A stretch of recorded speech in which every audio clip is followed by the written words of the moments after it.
les gens pensent que Brasco est une entreprise congolaise, mais je vais vous donner un exemple simple. Brasco a fêté combien d'années de son existence? 70. Le Congo fête combien d'années d'indépendance? 63. De vous à moi. Vous pensez que le Congo que nous on nous a expliqué, pas qui était, le Congo que nous on nous a expliqué quand on était petit, pouvait faire la brasseur? On est tous d'accord que non.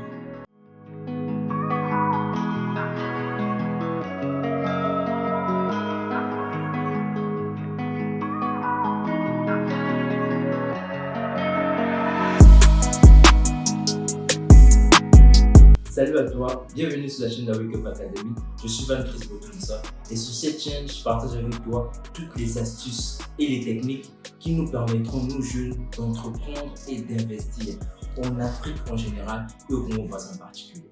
Alors, sur cette vidéo, je vais te parler principalement des aides.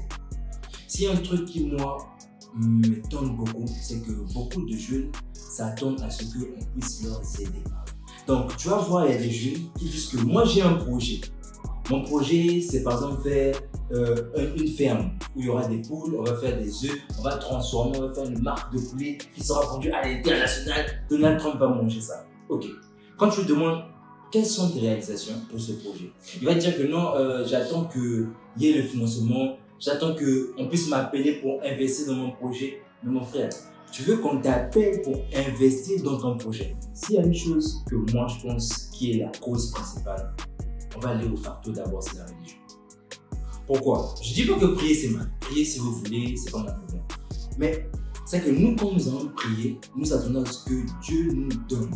Et on a parfois tendance à prier comme étant des victimes de notre vie. On a parfois tendance à prier comme si, en fait, le choix ou bien ce que nous vivons dépend du choix des autres. Et ça, c'est un problème. On a toujours tendance à se dire que si on est un pays sous-développé, c'est parce qu'il y a la France qui fait ceci. Si on est un pays sous-développé, c'est parce qu'il y a le gouvernement qui fait ceci. En fait, c'est juste les choix que nous faisons qui computent les réalités de notre vie. Et je vais vous dire un truc, c'est que personne ne va nous aider. Je le dis tout le temps, personne. Parce que je vois généralement qu'on dit non, la Banque mondiale veut aider le Congo en voulant investir dans les projets des jeunes. Il y a un truc que je souhaiterais vous dire, c'est qu'en 2016, la Banque mondiale a injecté, à partir de l'aide au développement qui ne concerne principalement que l'Afrique, 1,3 milliard de dollars.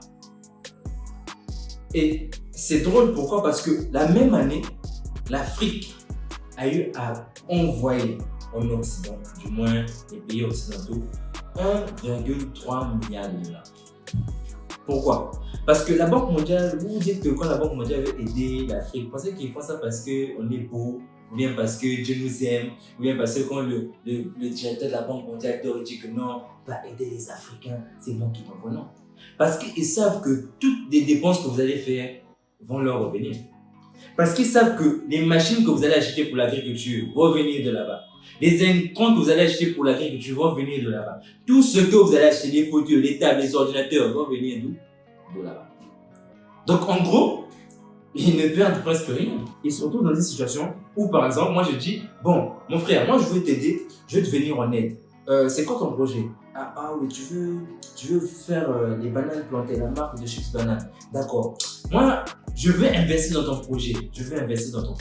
Tandis que moi, je sais que j'ai une imprimerie, j'ai un champ de bananes, j'ai tout ce qui consiste à ce que tu puisses mettre sur ton projet. Mais je te le dis pas. Ou du moins, tu le sais de manière inconsciente.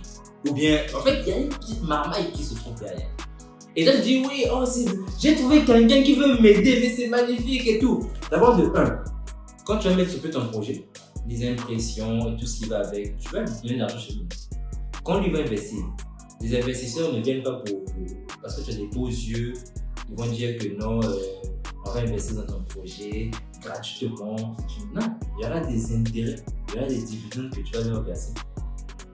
Donc, on se retrouve dans le même contexte. Donc, c'est juste pour dire que nous, jeunes, en fait, nous ne attendons pas à ce que les gens puissent nous aider. Personne ne nous viendra en aide.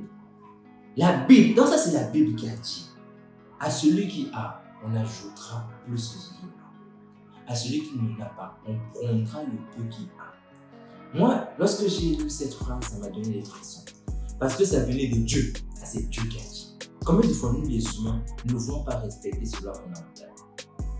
Pourquoi est-ce que nous ne voulons pas fournir des efforts, quel que soit le type d'effort? Parce que, laissez-moi vous dire que, quel que soit l'étape où vous êtes, il y a toujours des gens qui vont faire. Il y a toujours des gens qui regardent ce que vous faites. Et c'est la résilience, en fait, qui va montrer à quel point on peut vous accompagner ou pas. Parce qu'on n'a pas besoin d'aide. L'Afrique n'a pas besoin d'aide. L'Afrique a besoin d'être accompagnée.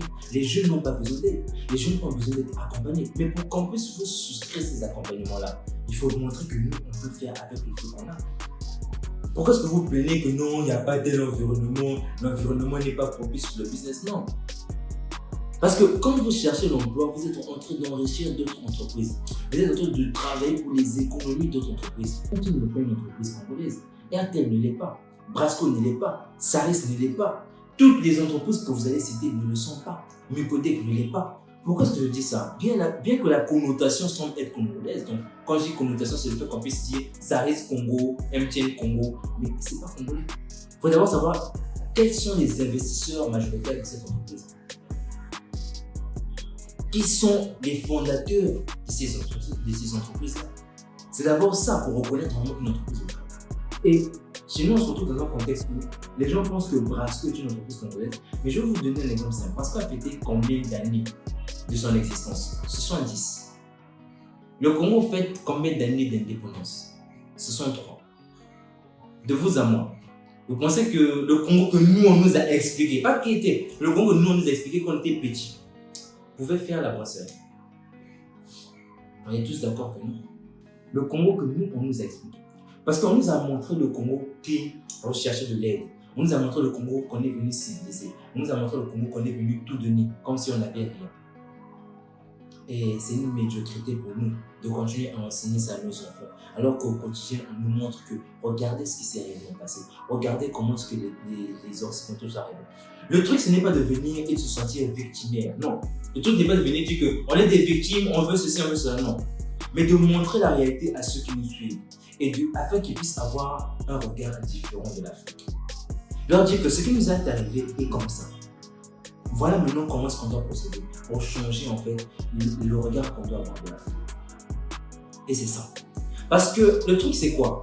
C'est que les gens disent que non, principalement les Occidentaux, disent que la révolution africaine, on en a marre, vous voulez vous sentir victimaire, vous voulez seulement montrer ce que nous on a fait de mauvais et tout.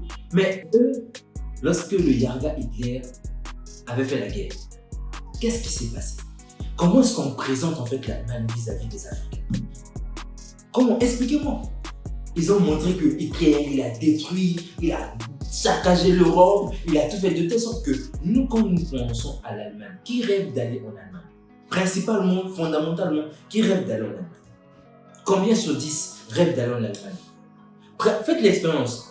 Prenez des personnes qui sortent de la 3e, à qui on a expliqué comment Hitler a saccagé l'Europe, et demandez-les qui va aller en Allemagne. Et vous leur demandez par la même occasion qui va aller en France. Pourquoi? Parce qu'on n'approfondit pas comment est-ce qu'on a maltraité, comment est-ce qu'on a fait souffrir les Africains. Mais on montre juste comment est-ce que Hitler l'a fait. Mais nous, on a montré comment est-ce que les Européens nous ont quittés. On a montré comment est-ce qu'on ne doit pas se sentir faible vis-à-vis d'eux.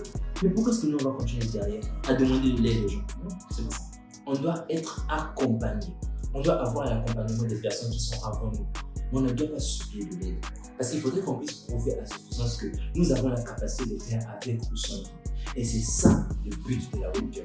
De faire à ce qu'on puisse fédérer une communauté de jeunes. Montrer que nous, avec les petits moyens qu'on a, même si on ne fait pas des trucs extravagants, on arrive à faire quelque chose avec ce qu'on a. Et d'une manière ou d'une autre, on va attirer des investisseurs qui se trouvent à la diaspora. On va attirer des investisseurs qui sont partout.